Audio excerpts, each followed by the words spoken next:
अंबुधारा जंगल में दो शेर थे। सम्राट शांत, बुद्धिमान, न्यायप्रिय। कुंतल तेज, आक्रामक और अत्यधिक शक्तिशाली। लेकिन जंगल में शांति ज्यादा देर टिकने वाली नहीं थी।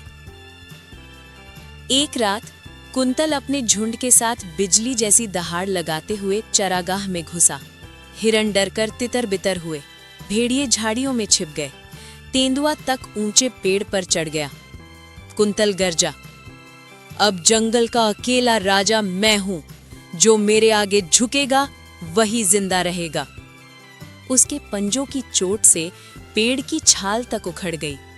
उसकी दहाड़ ने पूरी घाटी को हिला दिया। जंगल में खामोशी और डर की लकीर दौड़ गई। सम्राट ने ये सब देखा और उसकी आंखों में पहली बार धधकती आग दिखाई दी। तूफान वाली रात थी, हवा तेज, बादलों की गर्जना गड़गड़ाहट जैसी। कुंतल ने सम्राट के सामने आकर दहाड़ मारी, चलो आज फैसला हो ही जाए। सम्राट ने शांत पर मजबूत आवाज में कहा, फैसला ताकत का नहीं, दिल और कर्तव्य का होगा। कुंतल बिना रुके झपटा।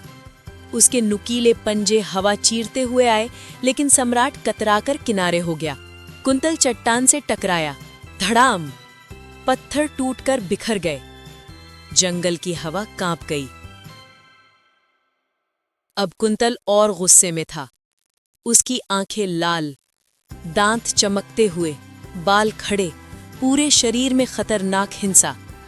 वो कूदकर सम्राट पर गिरा। दोनों शेरों के शरीर भिड़े, एक गूंजती हुई आवाज, मानो धरती हिल गई हो। कुंतल ने सम्राट को दबोचने की कोशिश की। उसने सम्राट के कंधे पर गहरी चोट भी कर दी। खून निकला, लेकिन सम्राट ने अपने पैरों की पूरी ताकत से कुंतल को धक्का दिया। वो पलटी खाकर दूर जाकर गिरा। ये संघर्ष अब जानलेवा मोड़ ले चुका था। बिजली चमकी, बारिश शुरू हुई। दोनों शेर फिर आमने सामने। कुंतल दहाड़ता हुआ बोला, ताकत ही सब कुछ है। सम्राट ने आंखें तरेर कर कहा, और यही बात तुम्हारी हार बनेगी। कुंतल ने पूरी रफ्तार से छलांग लगाई। ये उसके जीवन की सबसे बड़ी छलांग थी। पर सम्राट उसे धोखा नहीं दे रहा था, वो गणना कर रहा था। जैसे ही कुंतल करीब आया, सम्राट बिजली जैसी तेजी से घूमकर उसके कंधे पर जोरदार वार कर गया। कुंतल जमीन पर घिसट गया, पहाड़ियों से टकराया और भारी सांस लेते हुए रुक गया। वो समझ गया, आज सिर्फ शक्ति नहीं, समझदारी जीती है। बारिश थमने लगी। जंगल के जीव बाहर आए। सभी जानवर एक स्वर में गरजे, सम्राट ही जंगल का असली राजा है। कुंतल ने सिर झुकाकर कहा, मैं हार गया, क्योंकि मैं सिर्फ राजा बनना चाहता था और तुम राजा